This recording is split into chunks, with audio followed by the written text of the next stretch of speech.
In this final example, we're going to consider a slightly different situation that will demonstrate some of the powers of using recurrence relations. And one of the common areas that computer scientists study is called graph theory. Graph theory is the study of what we call vertices and edges. And for example, you can think of Facebook, and when you deal with Facebook, you have maybe a series of friends, and each of those friends can be thought of as a point, or maybe rather we shouldn't call this friend 1, we should call this person 1. And then there's person 2 over here, and maybe person 3 right here. And we may find that person 1 and person 2 on our Facebook friends, and so to demonstrate that with a graph, we would connect the two vertices corresponding to person 1 and person 2 with an edge. And maybe person 3 and person 2 are friends, but maybe person 1 and person 3 are not friends, and so we wouldn't put an edge there. We're going to consider something here called a complete graph. This is called a graph right here. This is called a graph. And not to be confused with the kind of graph that we use in algebra, this is slightly different. So in this graph, we want to show that a graph with n vertices, where each vertex connects to every other vertex via an edge, we want to determine the total number of edges that would be required for a graph that has n vertices in it. So first of all, the least number of vertices you can have and still call something a graph is n equals 1. So with n equals 1, you just have one vertex. Now by the rule, it says each vertex connects to every other vertex via an edge, except itself. A vertex, in a true graph, a vertex does not connect to itself. It just doesn't often make sense. So this has 0 edges. So that means I would say E sub 0 has 0 edges. A graph with a graph with one node has 0 edges. Okay, for n equals 2, we would say that for n equals 2, we were going to have 2 vertices, and a graph with 2 vertices only requires one edge to connect every vertex to every other vertex. So we could say that E2 is equal to 1 edge. Now we kind of want to keep repeating this so that we could start to see how do we get from the previous graph, how do we determine how many more edges needed to be added to complete that graph. So here's what I'm going to do. N equals 3 is basically n equals 2 with one more vertex.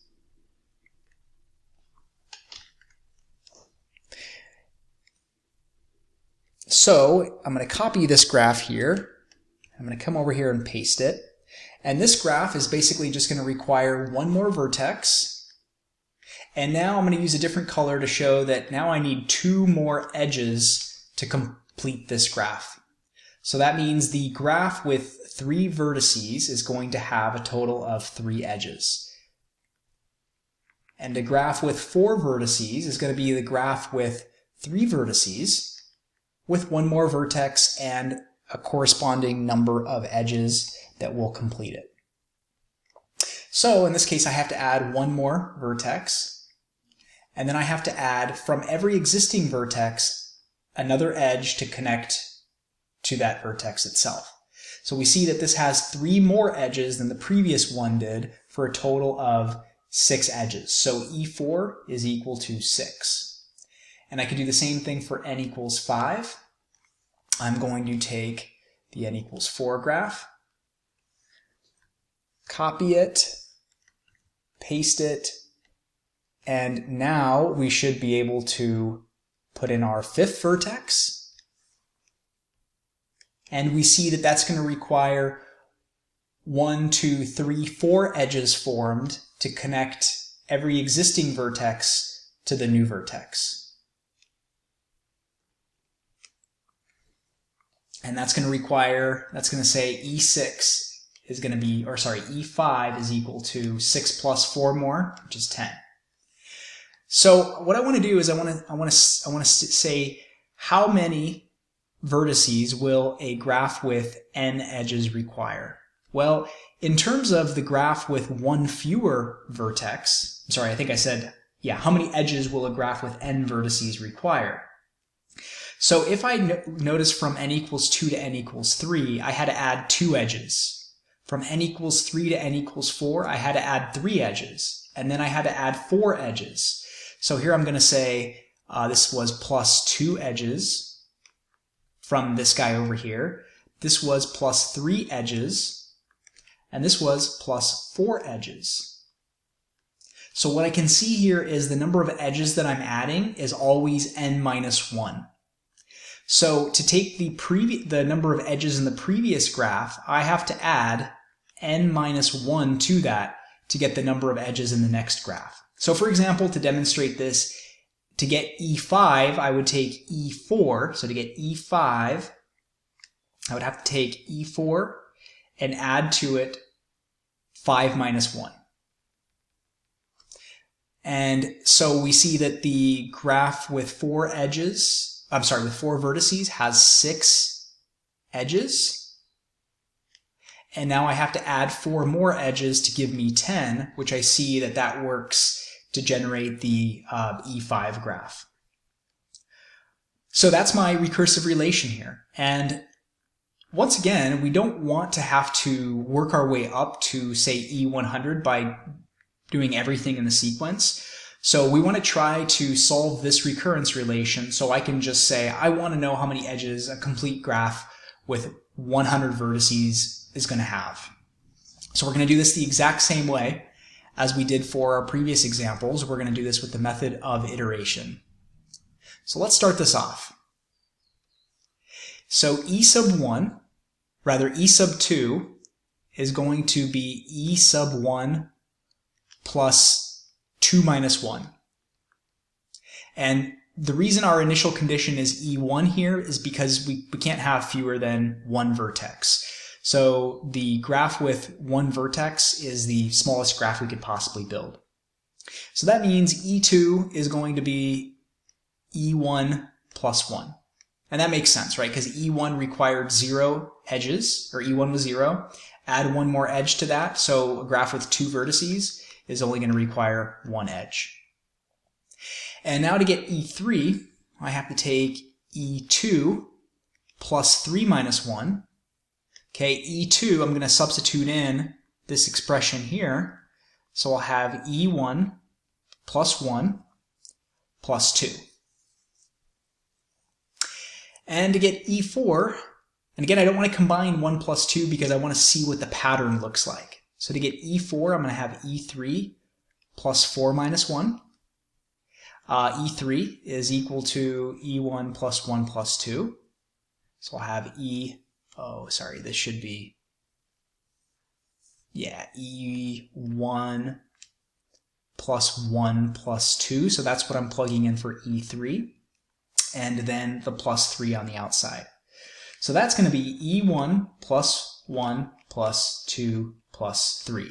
And I'm already seeing a connection here. I see that when this number was 2, the only constant that I had here was plus 1. When I had E3, then it went 1 plus 2, but stopped at 2. When this was E4, I added up the integers up until 3.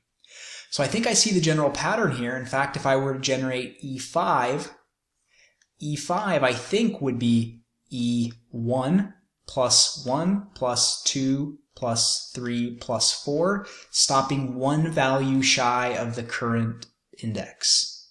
So I'm going to speculate now that E sub n is going to be E1 plus 1 plus 2 plus ...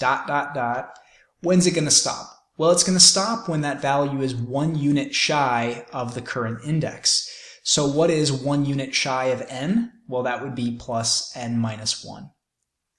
That's going to be how high this number goes. So if this was E5, this would be a 4. If this was E10, this would be a 9. So what I see here is a arithmetic series. I see that these are going to be the sum of the first integers all the way up to n minus 1. We know that 1 plus 2 plus all the way up to n will be n times n plus 1 over 2. So what would this look like if I stopped at n minus 1?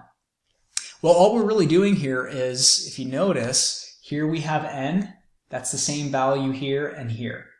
So if this thing stops at n minus 1, then guess what this is going to be? This is going to be an n minus 1, and this is going to be an n minus 1. So this whole thing compacts down nicely into n minus 1 times n minus 1 plus 1 over 2. So all I've done here is I've replaced n with with the last term in the sequence, which is, or in the series, which is n minus 1. So I've just replaced both of the n's in this formula with the last term in my series. And that gives me a final answer of the graph with n vertices is going to have the number of edges equal to e1 plus n minus 1. Now n minus 1 plus 1 is just n over 2.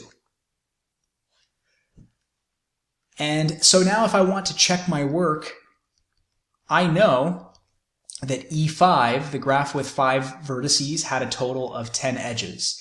So let's see if my formula works. My formula is going to predict that E5 should equal E1 plus n minus 1 times n over 2. Now the graph with one vertex had 0 edges, so that's my initial condition for this series. So this should be 0 plus, now that's going to be 4 times 5 over 2. 4 times 5 is 20, divided by 2 is 10.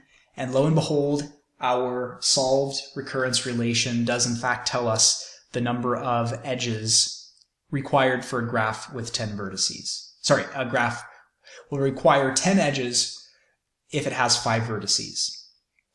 And so this is a nice way to be able to sometimes solve problems that would otherwise be more complicated. You use this recurrence notion where we're going to generate a few different examples in the sequence, and then we're going to try to come up with a pattern, formulate a recurrence relation like we did back up here when we observed that the